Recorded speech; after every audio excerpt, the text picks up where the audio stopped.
Hello, people out there in Facebook land. How are you?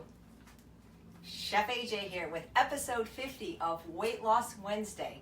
This is where I answer your questions about healthy, permanent, and sustainable weight loss. I'm the creator of the Ultimate Weight Loss Program, and the best way to submit a question is through my website, www.eatunprocessed.com. Eden, can people see me and hear me? And if they can, I'll get started with the recipe. No one has commented yet, but I got a notification that we are live. All right, we're live. Oh, let me close this. It'll make it better for us. There we go. All right. I can hear and see, so let's get can started. See here, but what about real people? Well, I'm all right. I'm here on, we go. so. Perfect. Okay, guys, here we go. So today I am going to make a recipe that I call baked double sweet potatoes. So if a recipe already exists somewhere, like in my book, I'm not going to type it on YouTube. I just don't have time. I'm sorry. I spend so much time going through the feed afterwards. There's often 500 comments answering those. I don't just have time. I don't have time to do that. So like last week when I did nutrient-rich black bean soup, I said I would type it in the comments. But then I realized it's in my book Unprocessed. So get the book. So this one isn't, so I'll do my best to explain it. It's one of those made-up recipes. If you want to see the recipe it came from, on the page you're on right now for Facebook, Chef AJ, I don't have a personal page. If you go under videos, True North, I broadcasted several of the cooking demos that I was in. And in the Iron Chef, myself and Chef Mauricio won the savory round. And I tried to base this off this recipe. However, it was like too complicated. So this is my own like cheat version. Not cheap version, cheat version. So this is this is baked double mashed potatoes. So what we're going to do is I already pre-made the mashed potatoes, and if you want to know how to make them, I did show you twice, episode 55 and episode 57, how to make the best mashed potatoes in the Instant Pot. I got one of the steamer baskets from the Instant Pot now that fits in the 8-quart, makes it so much easier. So I already made the mashed potatoes, and I just put them in my 9x13-inch pan. This was made out of 4 cups of Yukon Gold potatoes, which yielded about 8 cups of mashed potatoes. And I was out of garlic powder and I was out of nutritional yeast, so I basically just mashed it with some Benson's Table Tasty and some non-dairy almond milk. And so I spread them in the bottom of my pan. Okay, so now I also have close to an equal amount of mashed sweet potatoes, which is just mashed sweet potatoes that have been roasted and then peeled with just a little bit of almond milk just to make them mashed really easy. I personally don't care for the orange sweet potatoes very much. I like them if they're cut into fries and put in the air fryer, but they're just too mushy and I just don't really like them except in the starch cookies. I prefer the Hannah yams, which are the ones that are sort of brown on the outside and kind of golden on the inside. If you roast them, they come out much more sweet and delicious, and so I just mashed it, just 2 ingredients, the sweet potatoes and just enough non-dairy milk just to make it mash. So I've got these already done. I did this in advance. So now what I like to do is make a sauce. Now you can use any sauce you want. A marinara sauce would be good. If you like marinara sauce, there's a great recipe in my book Unprocessed for quick sun-dried marinara. So I'm going to make kind of a barbecue-ish sauce. Now when Chef Mauricio did this, he had some bell peppers already roasted that he roasted himself, and he had 2 kinds of onions, and he sauteed it, and it looked delicious and it smelled delicious. And I was going to do it, but who has time to do that? So if there's a cheat, I'm going to do it. So Trader Joe's sells these fire-roasted bell pepper and onions. These are absolutely delicious. There's no oil or sugar or salt in them. When I'm in a hurry, like last night when I went to the book signing of Victoria Moran and J.L. Fields, I didn't have much time to eat, so I just pulled out 2 cups of wild rice, actually 3 cups from my freezer that I'd already made, a bag of this, little hot sauce and pico de gallo. It was a delicious dinner. So I'm taking 2 bags of this, and even if you don't have a Trader Joe's, I have seen fire-roasted peppers and onions in regular supermarkets, including Kroger's. So I'm going to put 2 of these bags in the blender. And to that, I'm going to add a 3-ounce bag of salt-free, oil-free, sun-dried tomatoes. I love the smoked ones because they're even more smoky. This was just from the regular market, Ralph's. Did you soak those? No, I didn't soak them. I'm kind of improvising here because I know what flavors I want. I am going to use a smoke-infused vinegar. This tastes like barbecue sauce. This is from Be Mon Paz. And I want to talk about Be Mon Paz for a little bit. People are saying, well, what can you use for hot sauce? It's so hard to find salt-free hot sauce. Well, that's true because the only salt-free hot sauce is Brew Brothers, but it's really hard to get now because Whole Foods doesn't carry it anymore, and not everybody wants to buy 6 bottles online. So I didn't even know that Be Mon Paz made hot sauce. And I can't tell you how great these taste because they literally were a box at my door 10 minutes before this broadcast started because I actually just got home. So look at this. Is this a good enough close-up, Eden? We've got a pineapple lime hot sauce. This sounds amazing. We've got a coconut lime. Also sounds amazing. And we've got a garlic cilantro. And I just called Chef Terry on the phone, and she assures me they are SOS free, and everything she makes is delicious. And for those of you that are looking for sauces like on veggies and rice, why not try her sesame ginger? This is one of her most popular flavors. Absolutely delicious as a sauce for veggies and rice. And of course, my favorite flavor is the grapefruit, which makes salad eating delicious. And if you use my name, Chef AJ, no spaces, you get 10% off your order. Better yet, come to the conference in Vegas. Well, she'll be there with all her flavors. So I've got some vinegar in there. And again, this is how I don't really measure when I cook. So I'm going to put in some Benson's Table Tasty. And I'm going to put in just a little bit of cumin because I'm kind of going for like a barbecue flavor. That's what I kind of feel like tonight instead of just a marinara. Just a drop of the chipotle powder. And my very favorite spice in the whole world. I picked this up when I was at True North. Lori and John and Liz gave me a gift card to Savory, and I bought mostly smoked paprika with it. So I've got everything in there. My oven has been preheating to 400.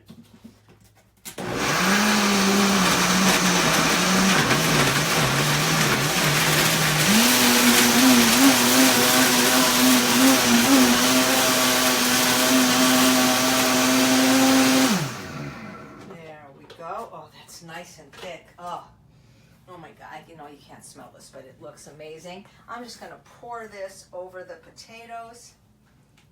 Let me get a little spatula, spread it out. Oh man, does that look good.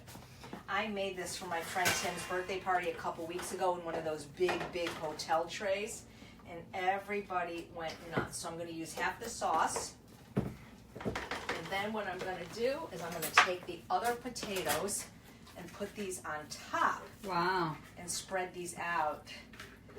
So for people who don't want to use nut milk, could they maybe use water instead, or some of the potato water? Or potato water, I think, is disgusting personally. I know that some people do that, but I mean, yeah, I guess you could if you like it. I just don't like the taste of potato water. It's very starchy and kind of yucky to me. You can use a different kind of plant milk. I used very little plant milk in here, just literally enough to get it to blend. So I would have liked a little bit more of the topping of these sweet potatoes, but I just didn't know because the Yukon Golds come in discernible 4-pound bags. I was trying to get an equal amount, but it looks like I'm a little short with the sweet potatoes, but oh well. Next time. And now another layer of sauce. Oh my God, this is going to be amazing. With a salad, with a vegetable. This is an amazing dinner. And then when you bake them, they're like twice baked potatoes. They're just so good. So we're just going to spread this over the top. I can already tell this is going to be good. Yeah, just because of the way it looks and the way it smells. There is such a small amount of plant milk in there that unless you're allergic to it, I mean, I would say that, maybe a half a cup in the bottom and not even that much in the top. I was just trying to get it to smush nicely. Look at that. Oh boy. Okay, so, and you could put some vegetables in here too if you wanted to. I was thinking of maybe putting some zucchini in the middle layer, but who had time for that? So there we have it, the baked double mashed potatoes. Yum. And I'm just going to stick this in the oven, and when we're done, it's going to be ready, and we're going to be able to have dinner. I really like this idea of cooking during Weight Loss Wednesday because I get to have dinner. Right. So I'm going to go out in the living room and see if there's a guest host today to join me. We're short on our lights. All right. Okie dokie. One moment, everyone. All right. Sorry for the delay. While there's a delay, oh, look who's here. John Pierre. Nice to see you. Last week Mark asked a question if there was any SOS-free cookbooks, and I mentioned mine that's going to be released, Kathy Fisher's Straight Up Food, and Chef Bravo's book, Bravo. And I am so sorry that I forgot to mention the first SOS-free cookbook, which is the Health Promoting Cookbook by Dr. Alan Goldhammer, and the newest SOS-free cookbook, which is Dr. Greger's How Not to Die Cookbook. Small amount of miso, but pretty much SOS-free, and I'll be interviewing him live right here on this channel tomorrow at 3 p.m. Wow. So, I want to thank Linda Middlesworth for my shirt, which says vegan to save animals, human animals too, and for the matching earrings. So if anybody has any questions for Bailey, you match. We kind of match together. Yes, we We're do. both in gray. No so. logo though, too. Is there anywhere people can order that shirt? Linda Middlesworth, are you watching live? I'm sure they can, because Linda is really the queen. She's the owner of The Dog, and she's the queen of t-shirts and t-shirt design. So I will find out. That's why I go back after the broadcast and answer these questions. So, all right, let's get started. How you doing? Very good. Nice to I'm see excited you. about these questions. Let's let them Yeah. roll. Okay, so Peggy Hello, Peggy. said, I saw your Weight Loss Wednesday last week, and I bought purple sweet potatoes at Trader Joe's. They are too dry for me, so please share recipes. Okay. Oh. Well, so the question is which ones did she buy? Because they sell two kinds at Trader Joe's. They sell these, the Murasaki, which tastes like Japanese sweet potatoes, but they also sell a similar looking bag by a company called Frida's that are called the Stokes. Different. Okay. And the Stokes can sometimes be a little bit dry. They're also much less sweet. So I need to know which ones she bought, and I need to know her cooking method. Because if Yes. you cook them too long at too high in temperature, they will dry out. So it could be you got a bad batch. It could be you cooked it too long, too high temperature. Or if you microwaved it too long. Generally, if things are dry, you might want to steam them, like in the Instant Pot. And That's then how they I do won't it. be that. And I have a quick solution too. Mhm. I use a sauce. Ah! Yeah. What sauce do you use? Hummus? Well, hummus is probably my favorite Yeah. to go, or refried beans too. I like. Yeah. And he makes it in his little Power Chef Pro, his little tool from not Pamper Chef, Tupperware that we showed you. And the salsa. Yeah, the salsa. You could use SOS free marinara sauce, or You could use one of the the yummy delicious sauce. Beam on top vinegars There we you just go. showed Right. you. But it is possible, Peggy, you had a bad batch or you cooked it for too long and too high in temperature. And Trader Joe's will take it back if you don't like it. So, Wow. you And know. was she eating them plain, perhaps? I mean, But- if she but- wasn't eating them with anything. but That'd when- be a tough one. I don't know if I do that Right. too often. But when she says she wants recipes, so I don't really have recipes for these potatoes because I pretty much eat them plain or eat them in the air fryer. I love them. I don't really use them. Well, what about what I just made? There you go.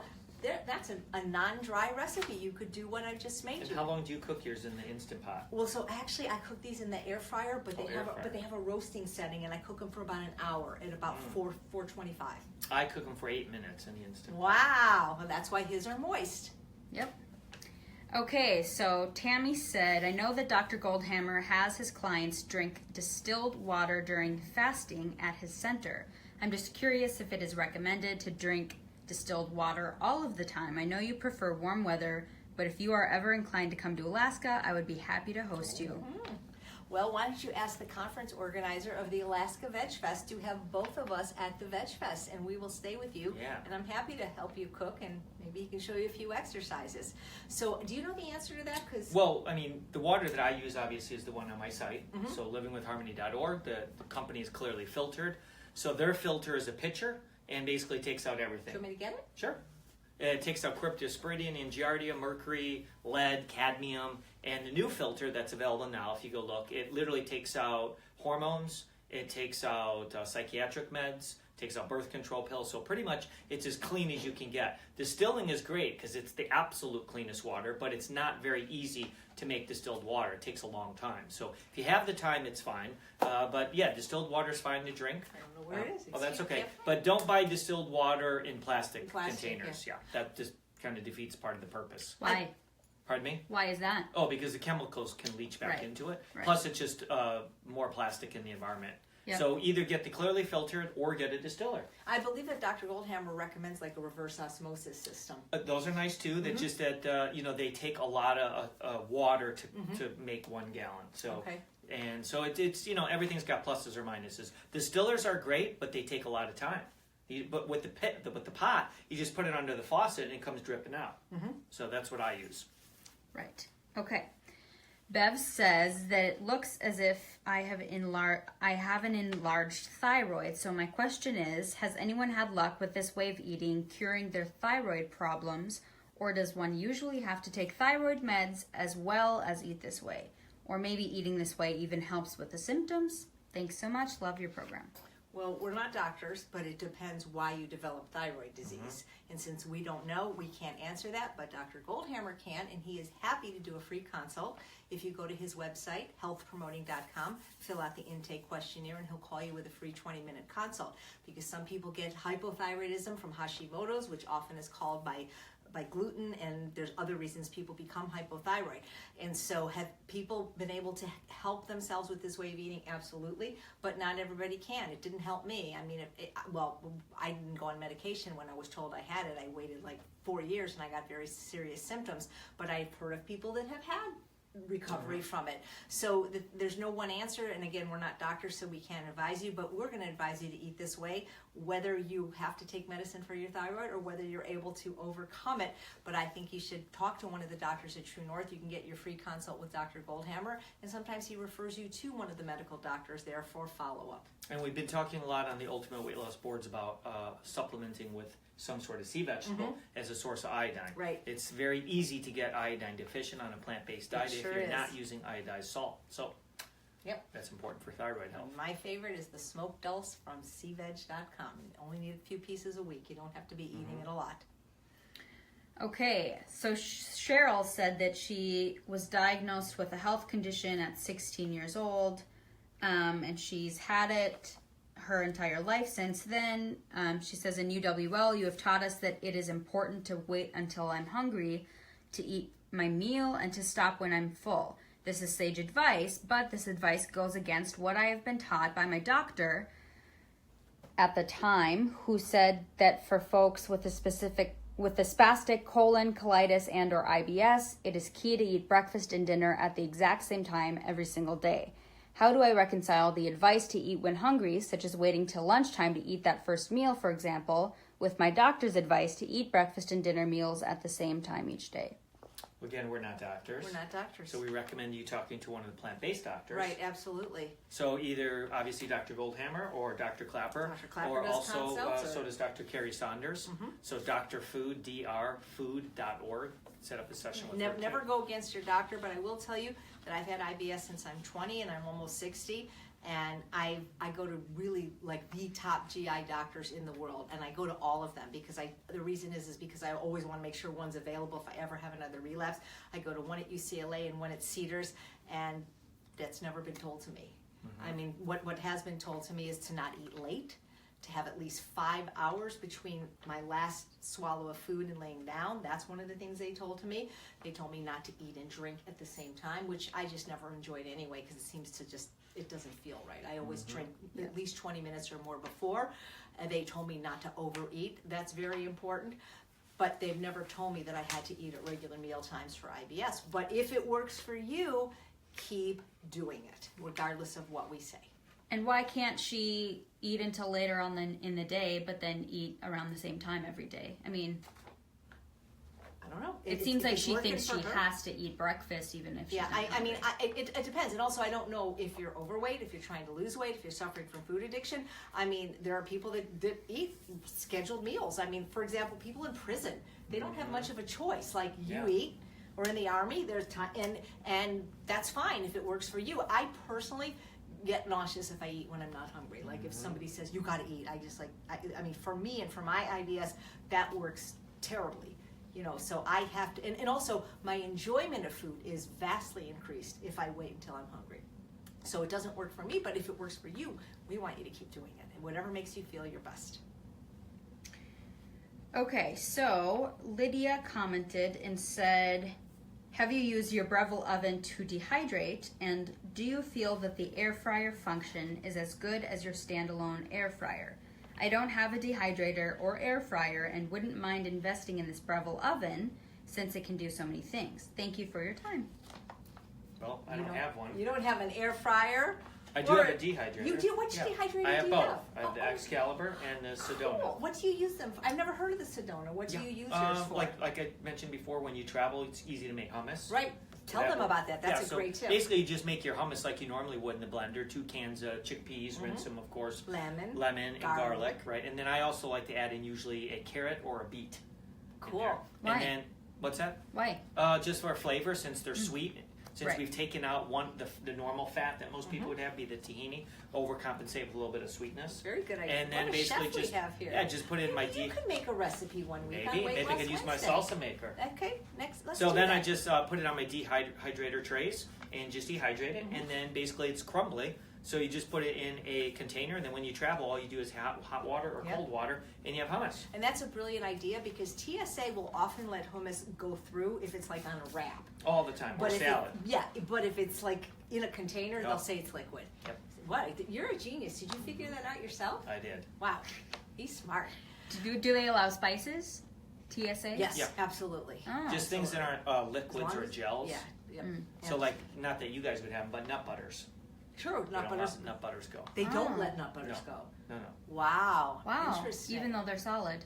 well, they're semi. Yeah, they consider them kind like of. gel. And they Oh. won't let ketchup go. And they No, won't no. let They mustard. won't let cans go either. Yeah, Cans absolutely. of beans. I've tried to travel with cans of beans. Yeah. No. What- So you got to put it in a container and mix it up with your salad type of thing. Wow, who knew? So I haven't used the dehydrator setting on my air fryer, and the reason is because when I dehydrate a lot. And my Excalibur is 9 trays, and the Breville, I believe, has room for up 3 trays. So it's not going to make enough because I don't want to go to the trouble of making a recipe that needs to be dehydrated. I want it to last for weeks, if not months. And so therefore, I've never used the Breville as a dehydrator. If any of you watching have used it as a dehydrator, please make a comment and let us know how it works. So I can't comment on that. But what was the second part of her question? I haven't used the Breville for a dehydrator. Do you feel that the air fryer function is as good as your standalone air fryer? Oh, great question. Yes, I do feel though, because it's bigger, it takes a little bit longer. So in other words, when I'm just having, like today I had French fries for lunch made out of 2 russet potatoes, and that's all that will fit in my standalone air fryer.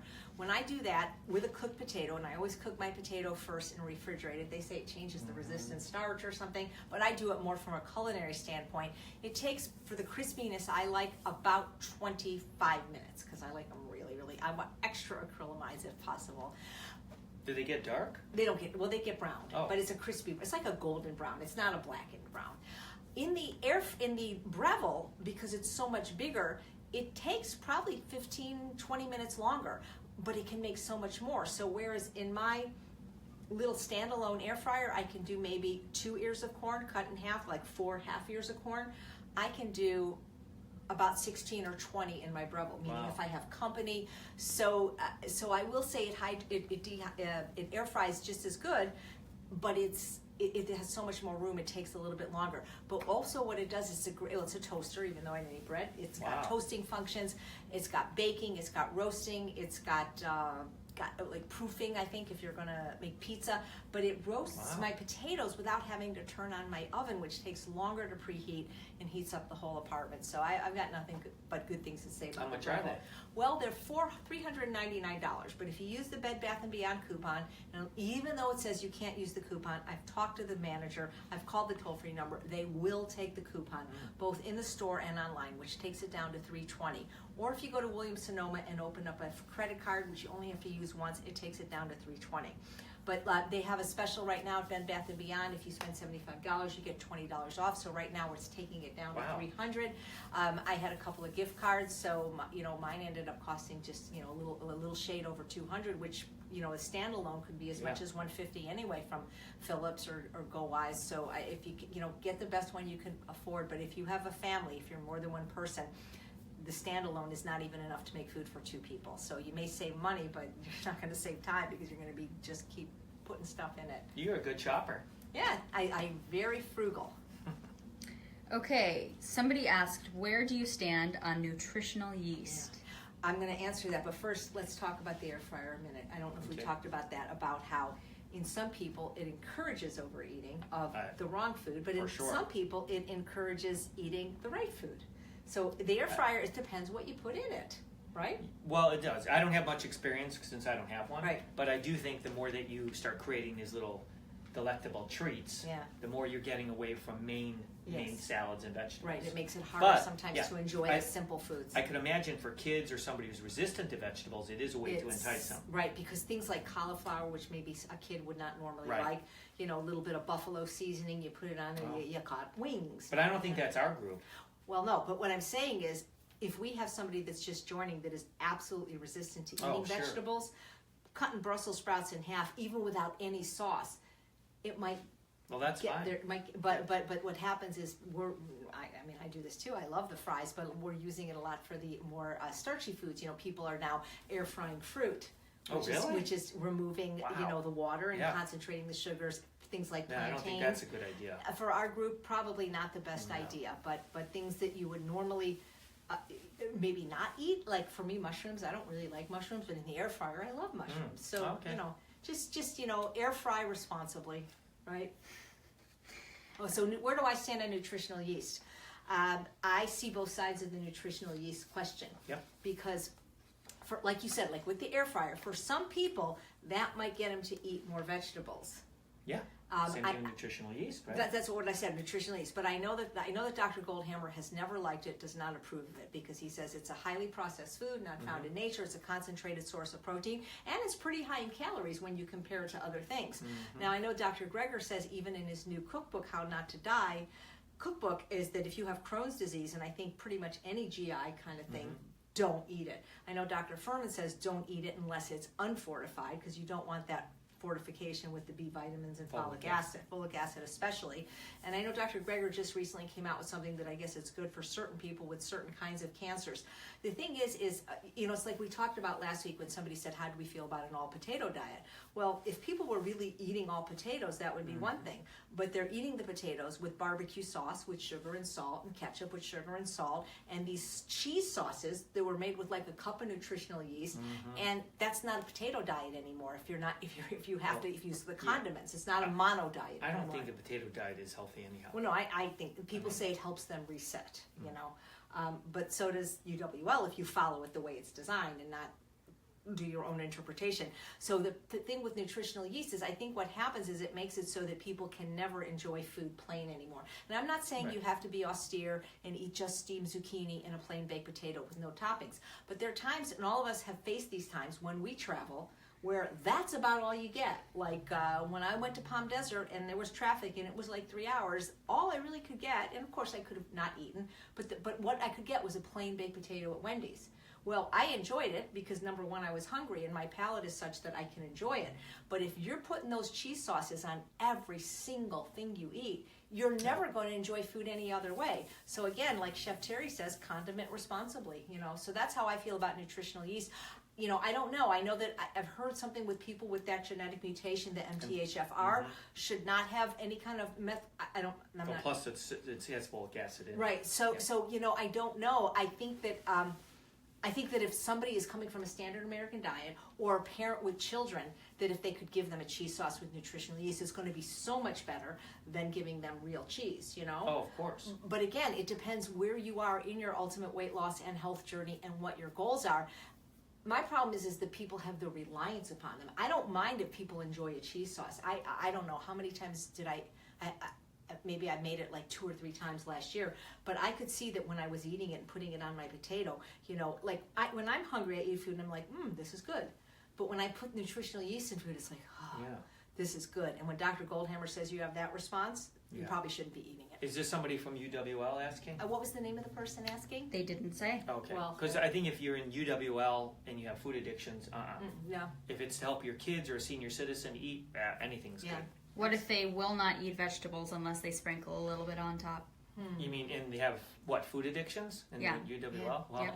they need to do some sessions with Dr. Lyle or Dr. Carrie Saunders. But, hey, to start with, sure. Yeah, But it is an excitotoxin. It's very similar, like NutraSweet. Right, that's like what he said. He says that he feels that it's like MSG nutritional It is. yeast, Dr. Goldhammer. Yeah, so it can mess with your I brain. really think because the fact that people like it so much and won't let it go, Yeah. and that's why I'm kind of glad that I ran out of it and it's not going to be in the mashed potatoes. I was only going to put 4 tablespoons in, but I feel like that when it's in there, it's like, wow, this is so much better. Yeah, well, yeah, it is kind of like MSG. Yeah. Yeah, like a flavor enhancer, but it really does excite your brain.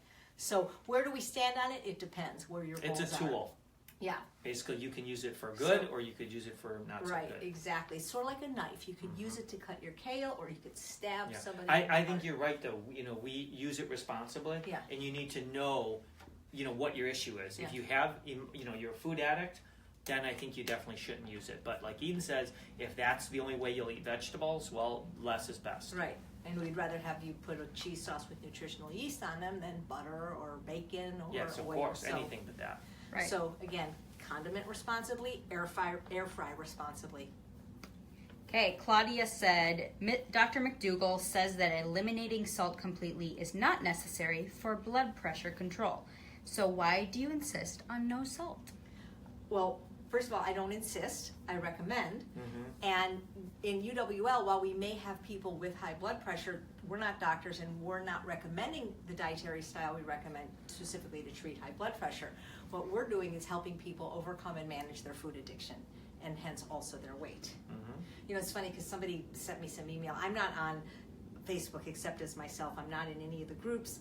And somebody said they were calling me a McDougall clone, which first of all would have been a That's a compliment. compliment. Well, to me it's a compliment. But as much as I love McDougall, they really don't know my program or our program. If they're I mean, I created it, but he has been running it with me since day one. If they're calling it a McDougall clone, if anything, it's a Goldhammer clone. Yeah, for sure. So you're gonna, if you're saying that my recommendations is not McDougall, well, of course it's not McDougall, because McDougall has his own program, wonderful program, the McDougall program, which I recommend if you're ever in Santa Rosa or could get there, wonderful 10-day program. And you know what's interesting though is I've never been to his program, but he's allowed me to come not as a patient but as a guest because it runs concurrently when I'm teaching at True North.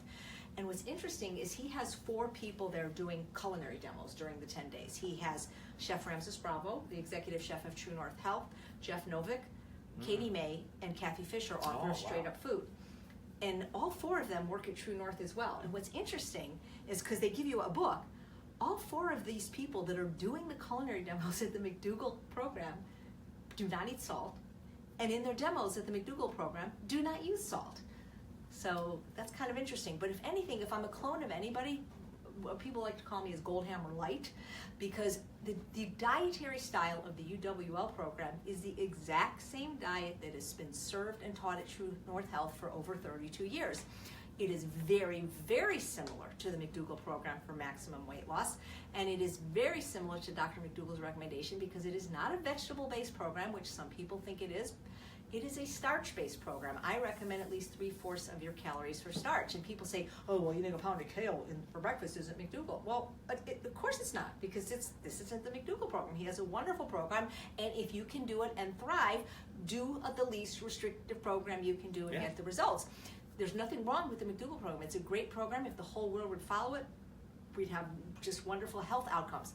But there is a subset of people, often who are also overweight, that even that little bit of flour, that little bit of sugar, and sometimes that little bit of salt is enough to set them off so that they can't stay on the program, that they overeat, because these foods for them, especially the sugar and flour, are addictive to their unique brain chemistry. And so that's the story with that. So I don't insist that people not eat salt. As a matter of fact, of all the SOFAs, sugar, oil, flour, alcohol, salt, unless somebody already has high blood pressure or has had a cardiac event, that's the one that I'm the most lenient on. And you too, actually, yeah. You know, again, what are you using the salt for? If you're using it because you're eating bread or processed food where you can't even see it or taste it, that's one thing. If you're sprinkling a little bit on your kale, that's another thing. It's like the MSG, or you said the nutritional yeast, that's all the same. Yeah. Right. You know, okay. But again, there are some people that the yin-yang effect, they eat salt, they eat more sugar. It stimulates the appetite, and you just eat more food. The bottom line is we're dealing with food addicts. Right. That's how we differ from everybody else. Right. That's the bottom line. As far as we know, unless there's another program out there, we're the only 100% plant-based program that deals specifically with food addiction. We call it the Ultimate Weight Loss Program because the Food Addiction Reversal Treatment Program, which was my first choice for a name, the acronym was FART, and I didn't want to be known as the proprietor of the FART program. So it's UWL. Yes, that was good thinking, AJ. Yep. Okay, Danielle asked, One of my favorite names, Danielle. Is it better to do strength and resistance training is yours. first or aerobic exercise? Is it better to do one first? Well, that would depend on your goals, what your Okay. goal is. But remember, when you do aerobics first, I'm doing oh wow, strength- you are. I'm Good. doing strength training. She's 14 and a half pounds. Can you bench press her? I can't. When you do aerobics training first, let's just say you did a half hour of cardio, whether it's a bike or run or swim or jog, whatever you're doing, then you go to use weights or body resistance, you're going to be weaker. So that means you're not going to be able to lift as much weight or have as much tension, which means you won't be as strong as you could have if you would have done strength training first. Okay? So that's just one thing that we need to understand. So it really depends. Now, if I'm working with an athlete that's in competitive games, like CrossFit or, a Tough Mudder, I may actually do the opposite. I may actually have them do cardio first and get them as hard as I can and then force them to do strength training because they're going to need to be doing that during the event. What's a Tough Mudder? Like Sharon McRae who tells her kids what to do? Is that a Tough Mudder? No, it's a race. Okay. She would be good at that. She's a Tough Mudder. Yeah. Okay. Oh, wait a second, though. Just to play... Devil's advocate? Yes, exactly. I want another word for that, though. We were talking about how we use certain expressions that that are not always favorable, like with animals, and I'm trying to think, what could it be a nicer way to say devil's advocate without saying devil? But anyway, so there are people that do not exercise in the world. I think I read something like that. Once I read 6%, once I read 8%. That's how many people exercise regularly. So it seems to be, at least from my perspective, and correct me if I'm wrong, almost harder to get people to do some kind of exercise, a meaningful daily exercise, than even to adopt this kind of diet. And while I believe that it's not necessary to lose weight, I didn't lose my weight, do it. There's other reasons to exercise: brain health, bone health, immunity, cardiovascular health. Increased self-esteem is probably the most important reason for the people in ultimate weight loss. You sleep better, you sleep sounder, you don't need stimulants in the morning, you wake up refreshed. It makes it easier for you to stick to a healthy eating plan. It makes you look leaner at any weight. So there are people that absolutely just don't want to exercise. So would you... And they get all those benefits and they don't want to do it? Yeah, well, wow. So my question to you is this. I know that you are really... you know best when it comes to what we should do and how often we should do it. But if somebody just won't eat vegetables unless they're air fried with cheese sauce, is it better to do any exercise than to do none? Of course. So anything. So even not even going to a gym, just clean your house or dancing. Right. So what I'm saying is when I tell people, well, we need to do some strength training, we need to do some flexibility, and they're like, well, I hate this. When I was learning meditation, the teacher said the best meditation is the one you'll actually do. Would you say that for exercise, at least when somebody is starting out, that you would say that it's more important that they do something than necessarily doing everything in the correct amount? Absolutely. Yeah. But I think they're asking for specifically. Right. No, but I've always wanted to ask you that. And so for somebody that has just been a non-exerciser their whole life. Like you. Yeah. Well, I know the answer for me, but from them out there, what would you recommend a good starting place for somebody that's... As I said, literally getting more active, so cleaning, dancing, just putting on music, moving, getting in and out of your chair often throughout the day, whatever you can do, anything. Just Parking move. your car far away from the entrance of the grocery store? As long as it's safe, absolutely. Walking your dog, and if you don't have a dog, volunteering at the shelter to walk Absolutely, your dog. that's the best one. Some people tell me that they don't want to exercise in UWL because they're afraid it's going to make them hungrier and they'll eat more. Do you think that that's a myth or it's true? It depends. When you exercise really, really aggressively, some people get anorexic, meaning they lose their appetite. Other people don't. So it all depends. But I've noticed that when you do a lot of high intensity training, most people, after they're done working out, aren't hungry, but then within an hour or two, they become just crazy. They just start really going crazy, which isn't bad as long as you're eating vegetables. Exactly. Yeah, That's why and having some starch. Absolutely. Yeah, nothing wrong with that. Thank you so much. But the benefits of movement are so powerful that if you could bottle a quarter of what you just said into a pill, people pay anything for it. Right. Colleen Dunbar said, JP, do you think being overweight makes doing exercises such as lunges and squats makes it much harder on the knees? Being overweight makes it harder on the knees. Absolutely. Yeah, every pound you're overweight, is the doctor told me, which is what my impetus to lose weight 6 years ago, is 5 pounds to your knee. Yeah, and imagine somebody that's 250 pounds, let's say, and then I see this all the time. You go to gyms and I see these trainers having them jump up on the boxes. Oh my gosh, that's the craziest thing I've ever seen. Not only is the jumping dangerous because they can fall and the impact, but when they come and land, the amount of impact is astronomical. So yeah, that's why you can use certain machines are beneficial to take some of the load off. So you're not using the whole thing. Or when you do squat, if you're doing squats, you can put a ball, an exercise ball behind your back, lean into it, and then do a squat that way. So you're not using all your weight.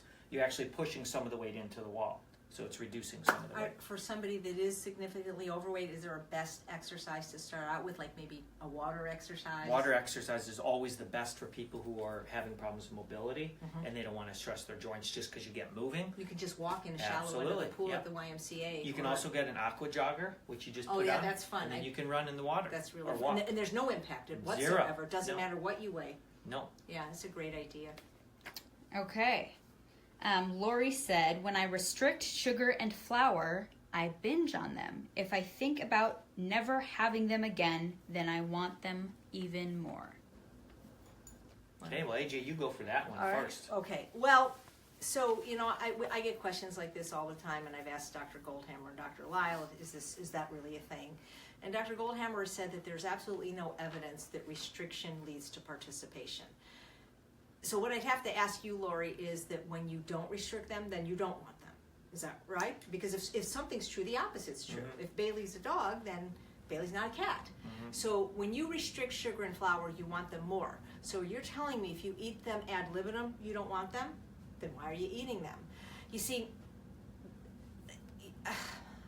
to give an example, so about 3 or 4 years ago, I was diagnosed with this very strange GI thing. They call it a bezoar, a phytobezoar. Phyto means plant. It's like when the plant material gets all like in a ball, and I had really bad GI stuff, and the CAT scan showed this abnormality, and the doctor thought it was called a by the time after I had all these tests, it had resolved on the second CAT scan, but he was pretty sure I had this thing when I was very, very sick called a phytobezoar.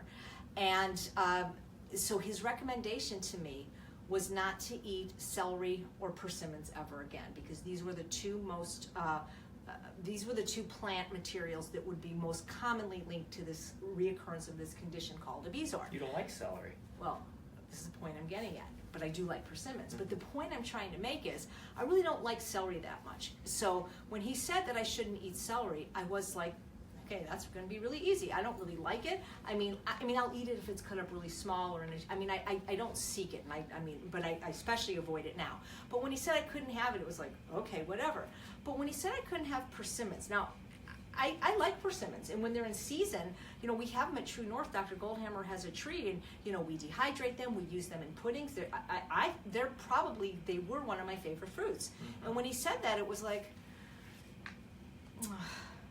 I was like disappointed, and then but it didn't make me go out and binge on persimmons because I'm not addicted to persimmons, and persimmons aren't addictive.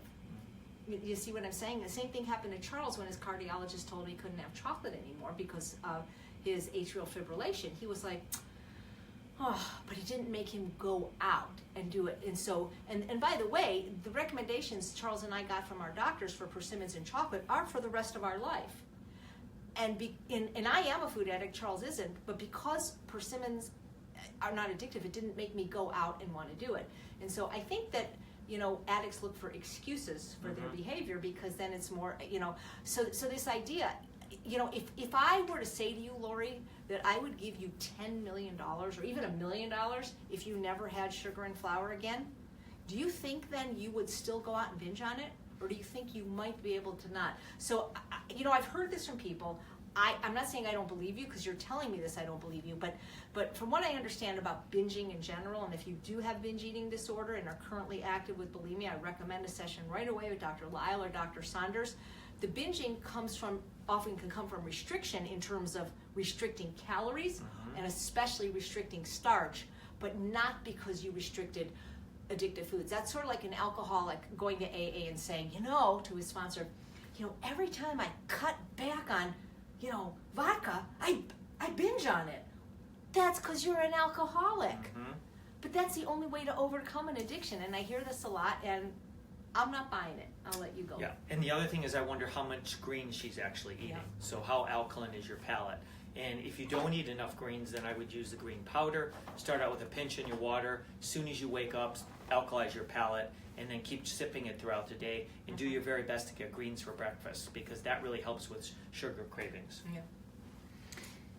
Nice. Okay, so we were planning on addressing this anyway. We got it. What is it? Well, it's funny because this was a big brouhaha on the boards, and so I want to apologize to Lori if she was offended, because she is a newish member. And the problem with the boards is they're wonderful and the people are wonderful, but the written word doesn't have a tone, which is why, even though I'm known as often as the bitch, the bad cop, when people actually have sessions with me in private, they often find that I'm actually nicer than you.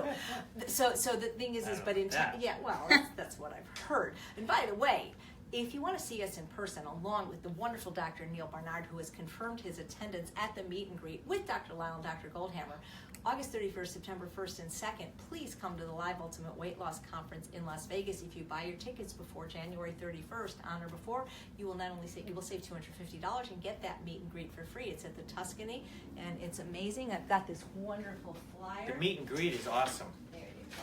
Look at this. Very Can you hold exciting. this up? There we go. How much is the meet and greet if they join It's later? $50, and the conference later is $4.99, but they can join the whole thing for $2.99. Wow. JP is going to be doing a boot camp every day. We have Michelle Vakili doing yoga classes every day. We've got JP doing a men's group. So even if your family doesn't eat this way, if they don't want to come to the conference, you can still buy meals for them so they can eat with you at our cost. And even if you're especially if you have a spouse that doesn't understand this, that is not supporting you, please bring them, and JP will be giving them a little class on how to support a loved one in recovery. So we hope you'll join us. So yeah, so it's funny because we had this little brouhaha on the boards, and at the same time, Cheryl, it's not a question but a comment about this. So we'll fill me in. Yeah. So tell us what's going on. Okay, so this is addressing the muffins, both the pumpkin and the cram muffins. And maybe even the Milote muffin, the blueberry or the cherry or the pineapple Milote muffin. Right. Or Milote, Okay. depending. So Cheryl said, I have to admit that I am in agreement with her. I don't know what she's referring to. With the person who said the pumpkin raisin muffin should not have been demonstrated on Weight Loss Wednesday. Okay. Yeah. My feeling is that these yummy SOS-free desserts or alternative breakfast items can still be shared, but not shared on the Ultimate Weight Loss Wednesday episodes or on your regular Ultimate Weight Loss board. I'm a refined food addict, and I'm not going to have the discipline to just have one or two muffins, even if they are meant for spouse, kids, or guests, or potluck, etc. Part of the personality profile of a refined food addict is that we possess a can't have just one mentality, right? Yeah.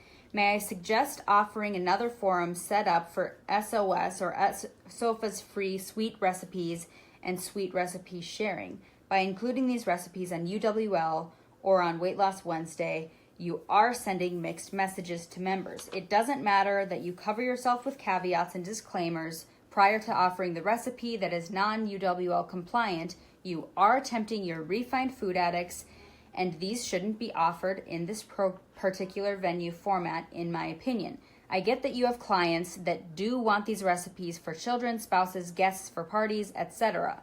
There's no reason why you shouldn't or can't offer them to these particular clients, just not under the umbrella of your UWL forum or Weight Loss Wednesday. Just saying, ... Well.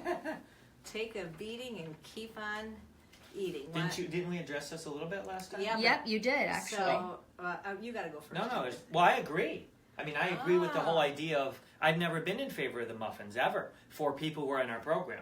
But I agree with you that you also said that for people, for the family members, and for kids and things like that, it's a wonderful transition because you don't want them eating Cocoa Puffs or whatever else kids eat today.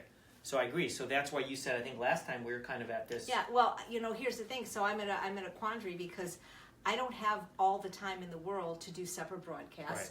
Right. All the people that help me are volunteers, so I don't have time to take another day to get Eden or Kenny to come to shoot something else, because how are we going to differentiate? Now, when we get the subscription boards, we're going to have little classifications for maybe richer treats. I interviewed food coach Sharon McRae today about getting families to eat healthier, and you don't get them to eat healthier if they're on the standard American diet eating pepperoni pizza, giving them steamed kale. You give them these kind of treats. And because I already spend all day on the boards, I don't really have time to to differentiate my Right. time. I mean, when it get to the point where I can make a living just doing UWL, maybe I won't do the other stuff. But in the meantime, I still have to teach at culinary schools to pay the bills, and just doing UWL isn't going to fly. And doesn't Dr. Goldhammer have some once a year thing? Absolutely. So let me just say this. I would not do anything on my YouTube channel, or at least not, well, I shouldn't say that because I've done some chocolate things, but that Dr. Goldhammer wouldn't approve of. So... No, but what does he have at his facility once a year? Doesn't he Oh have yeah, some meat. He date has meat. treats or Yeah, something? sure. A date, rich date, not dessert. Right. You know. Okay. And- But I get her point. No, I I think take it's her good. point with a grain of kelp because I'm in a quandary what to do, because if she saw the amount of emails I get every I day know. from families that are struggling, you know, I don't have the ability to then do another show, another broadcast, and have people shoot my other recipes, and that's Right. why I do think that a caveat is there. There are people, believe it or not, in UWL that can eat these muffins responsibly. Yeah. Kristen Bummer, Tammy Kramer, they make them when they travel. They don't overeat on You them. can. I can, but I don't. I bet Eden can. No, I I actually don't. Can't? Well, No. most of the time I don't because I'm too lazy to make them. But I've seen you eat them and you're good. Yeah, I can eat. I absolutely. Sometimes the first time I make something, I'll overeat on it because of the novelty. But then, you know, we had those pumpkin raisin muffins, and I ate 2, and I didn't eat the other 10. Did we do a disclaimer? I don't know if you did one.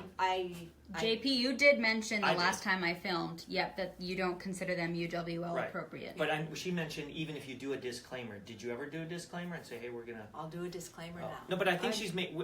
I think her point I think is her well point's taken. excellent, for sure. And the thing is I don't know what to do because I can't make everybody happy. Right. I like the disclaimer, though, Yeah. because then that person could shut it off or Right. whatever, so that's Right. fair. Say, give us I 5 don't minutes. consider the ingredients non-compliant, though. No. Maybe the pumpkin raisin muffin because they had date, but the cram muffin, the millet muffin, these are foods that we eat on UWL that are to the left of the red line. So I don't consider the ingredients non-compliant, but there is something that happens when you mix things Yeah, together. agree. To, you Well, know, and not only that, but you make a muffin. Yeah, because and you're it's- processing it Yeah. still. Well, yeah, and again, even like when we talked about before the kelp noodles, Mm-hmm. even all that stuff, or the zucchini noodles, for some people it gets them in that, oh, wow, spaghetti. Mm-hmm.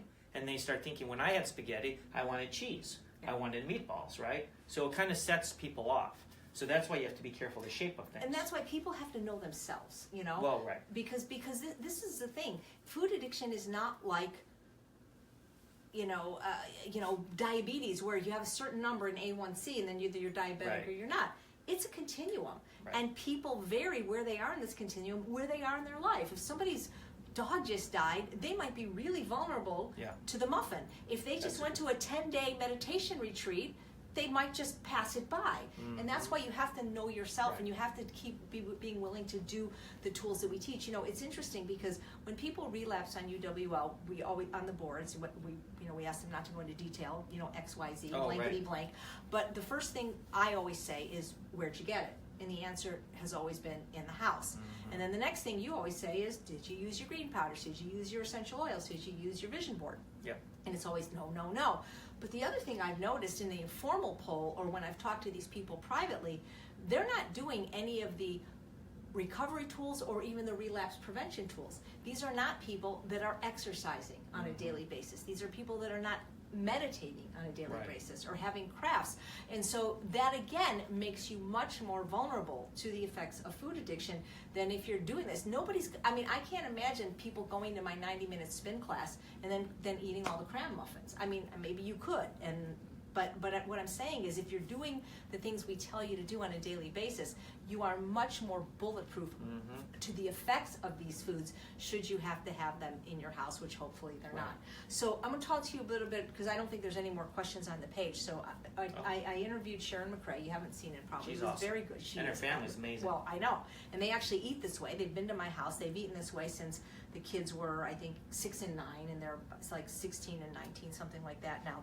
So, you know, when I work with, I've always offered to the people in our group, though not everyone out there in Facebook land, but anybody in UWL, that I would talk to their family. I would do a free 15-minute Skype with the goal of explaining to the family how to support the loved one in recovery, not to shame or blame the family or make them feel bad. And so somebody really recently took me up on that. And I explained from the point of view of the client, saying, look, you know, if you want to eat these foods, it's fine. And by fine, I didn't mean like fine, like it was good for you, but I said I'm not here to take your favorite foods away, but I'm here to explain to you that your mom is a food addict. And I said, imagine if do you know what alcoholic means? And the kid knew, and the father knew, obviously. And I said, well, if she was an alcoholic, she couldn't have alcohol in the house. And hopefully you would know that. And if you did drink alcohol, you wouldn't drink it in the house. But these foods that you have, the pizza, the treats, it's really hard for your mom. So the best thing would be that nobody eats these foods at all. Best thing for everyone's health. And I know that probably won't be possible. So the next best thing is I'm going to ask you guys to eat these foods outside of the house, which I think is a completely reasonable request. That's what Dr. Lyle says to do. Sure. And I said, if that doesn't really work out, then the only other thing I can think that could help your mom, because the idea was to help the mom recover, not to make the family feel shamed or blamed, is that we need to get, like Nikki does, a locked food safe and a locked cabinet, a locked refrigerator where we keep it out of mom's sight in the basement or the garage, and that's where you keep the foods. And the idea was just to support the loved one recovery just for like 21 days, just to see if it made a difference. Well, the minute the treats were withdrawn, I mean, the kid totally flipped out. You know, like crying when she couldn't have, you know, the pizza and the sugar and flour. They're kids. Yeah, and so how do you deal with that? Because, you know, the moms cave because they don't want to see that, you know, well, my kid won't eat healthy food. And I mean, how do you deal with the kid? Because sometimes they're not even overweight, but they are just as addicted as the parent. But that's when we use your cran muffins and all the transitional stuff. Absolutely. So it's less damaging, but it's still sweet enough. I don't think a cran muffin's damaging to a kid. Well, no, but I mean, it's less. Damaging to the person in recovery. Yeah. I see what you're saying. I get it. And what did this have to do with Sharon McCray? This was Oh, a client? well, no, I brought Sharon McCray on because I realized that I can't really help my client because it's a family problem. Oh, right. And Sharon's expertise is transitioning families and working, you know, she has, I don't know exactly how she takes the person through, but it is with transitioning with these richer things. But I know you've worked with a lot of kids, especially when you were in Chicago, and, you know, they were addicted to these kind of foods and video games. How did you get the children on board? First of all, by educating them, letting them understand the damage that it's doing and how it's playing haywire, you know, causing their brain. But then giving them the transitional foods. So we make a compromise. Right. Yeah, it's like, you know, it's like with the children, you could watch your show tonight if you do your 30 minutes of homework, right? So you don't take that away, you're letting them watch your show, but you got to do your 30 minutes of homework. You can have this muffin, this one that we have here. You're not going to be able to have that one. You can have this one, or you can have nothing at all. So that's a compromise. I mean, do you really think that kids will starve themselves to death? Yeah, I know, of course not. Maybe in cases of severe autism or something like that, it can happen, but it's rare. We haven't seen it yet. Goldhammer says he's never seen it because they don't go along. Goldhammer says when their BMI gets to 18, give me a call. Yeah, but I mean, any sort of mental disorder, cognitive issue that but not everybody here that's watching has somebody with a mental or cognitive disorder. Right, no, of course not. You know. No, it's just, I mean, the thing is when your children or you want the high, you're normal. That's healthy to have that because going back to prehistoric times, it's telling you it's survival. Yep. So we're not trying to berate somebody. We're saying it's normal, but we're just saying that it's not healthy. We know better. You know, it's kind of like as I've used this example before in Ultimate Weight Loss, when you hold your breath after, let's just make up a number, 30 seconds, what do? You do anything to breathe, right? Well, let's say you could only hold your breath for 30 seconds, but you were in a smoky building and you still had another 30 seconds to go. Should you listen to your body and gulp that air when it tells you to? Why? Because you could be dead or have smoke Yeah, of course. inhalation. Well, you get smoke inhalation, you'll pass out. So what you have to do is endure the discomfort a little bit, override your natural instinct because you know better. And that's what we're saying here.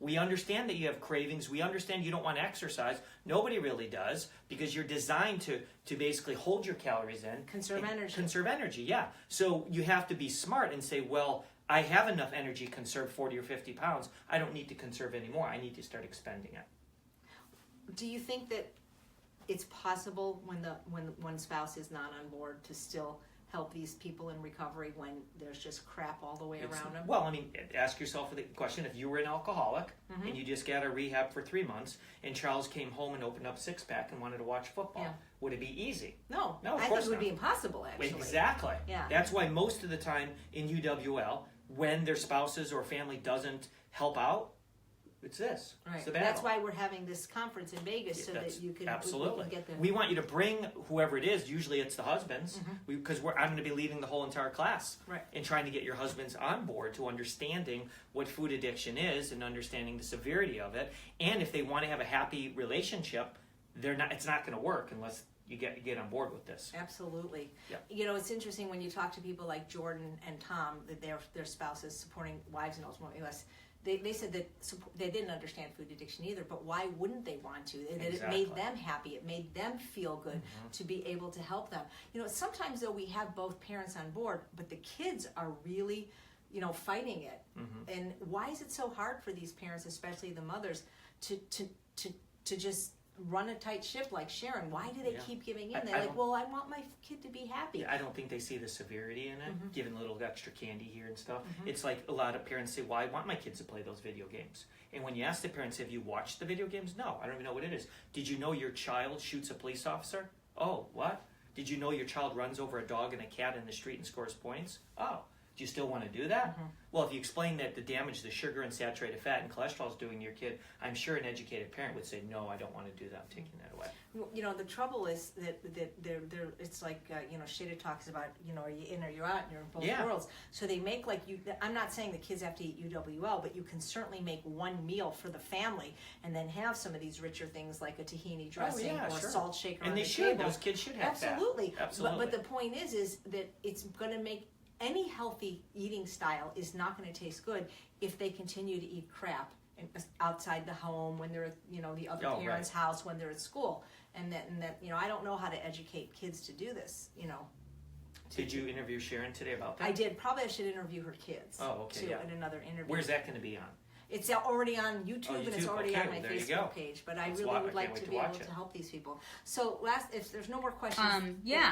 Do you think, two questions. One, do you think that some of these parents are using their families as a bit of an excuse because they're They want the terrified? stuff. Right, they're terrified of having the addictive stuff out They of the want house. the stuff. At the end of the day, it's a lot easier to blame the relapse when they had to have it in the house. It's Right. a possibility. Possibility. We hope that's not the case. That would be good. Okay, so Mary Caldwell said a while ago, JP, what do you think of chair aerobics for people with limited mobility? I am very overweight and have vertigo, so right now all I'm doing is the treadmill, but would like to start some ... Mary, cut off the rest of your question because Facebook only shows like the first two sentences. So if you have a big question like that, you have to email it in. Chair aerobics is phenomenal. Nothing wrong with it. That's basically what Shada and I did when Shada had her boot on. Right. Everything she did was basically sitting in a chair or lying on the floor, and she was cardio kickboxing when she was in the chair. Amazing. So, fantastic. Anything that you can do to get moving. All that matters is that you move. Okay. Hold up. Let me show you the dinner. It's done.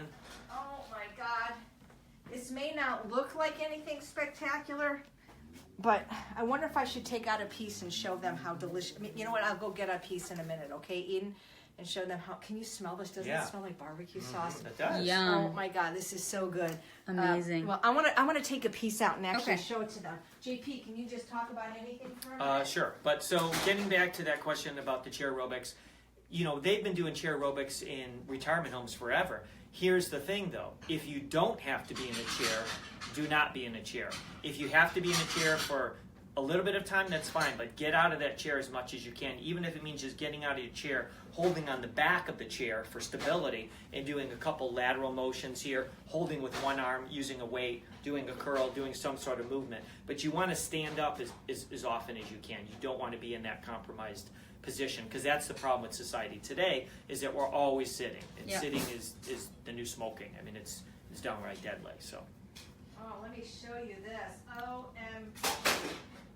AJ's going to bring a piece out. This looks so good. Oh, boy, look at that. Oh my God. Smells phenomenal. Oh my, would you eat this? Yeah, sure. Okay, I'll send it to you. Look at this. Yum. Look at this steam. This is the baked double sweet potatoes. Oh my God, this is going to be the best dinner ever. Kim made a good comment about our what we're talking about with healthy kids. She said, you're making it difficult on your child when they become an unhealthy adult fighting food addiction by giving into their treats. And they're so fat like me that they don't get asked to their prom. You think they're going to love you then? Right, or they can't go up one flight of stairs without being out of breath. They can't get a boyfriend or girlfriend. They can't enjoy their life And the or longer they let this fit into go. clothes. You know. Well, and also Awful. this is the first time in history that the parents are outliving the Yeah, children. Yeah. The Very children. scary. That's a good Yeah. good Very statistic to scary. share. Absolutely. Well, we could end here. I could ask you one more thing if you want to answer it quickly. But this is one of the prevailing themes I see on the boards. We got these people that do extraordinary well. You know, the superstars, the Shadas, you know, the Heathers, the BJs, the Kristens, the Tammys. You guys know who you are. Yeah, our group is all doing Yeah, and phenomenal. all the people in Excellent, mastery. And then Teresa. we have people that are really struggling and they say it's just too hard. I'm not going to try. Well, how do you address that? Dr. Lyle calls that the ego trap, that when the bar is raised too high, they figure, well, I'll just kick over the table. I'm not going to do anything. I'm going to show you how much I'm don't going care. to fail on purpose. How do you get people out of the Well, ego I don't trap? try to force people to do anything. If all these benefits that you've been getting, your blood pressure is going down, your arteries are opening up, you're losing body weight, you feel good, you look good. If that's not good enough for you, and you want to go back to what you had before, honestly, you should spend more time at a psychologist's office because there's something wrong there then. But when they say that, that I'm so afraid to fail, I'm not going to try. But when you don't try, isn't that still failing? Well, but Yeah. the thing is, I don't have an issue with people so-called failing because Yeah. that's how you learn. Yeah. And you don't have to have black or white. You just do the best you can. Will you fall down? Absolutely. Right. But then the secret is to success. Who gets back up? Right, absolutely. It's secret. not the relapse that defines No. you, but how quickly you Yeah. get back on plan. And again, if you can do a less restrictive program and get the results you want, Great. God bless you, please do Fantastic. it. UWL is the last stop on the train for many people who have suffered their whole life with weight and food addiction issues. And if you happen to be one of those people, consider joining our program. And thank you so much for watching episode 60 of Weight Loss Wednesday. I'm Chef AJ, and along with Jean Pierre, we make healthy food, compliant, SOS-free, SOFAS-free, and delicious. Submit a question at eatunprocessed.com. We both believe you can have the health and the body you deserve. Bye. Bye.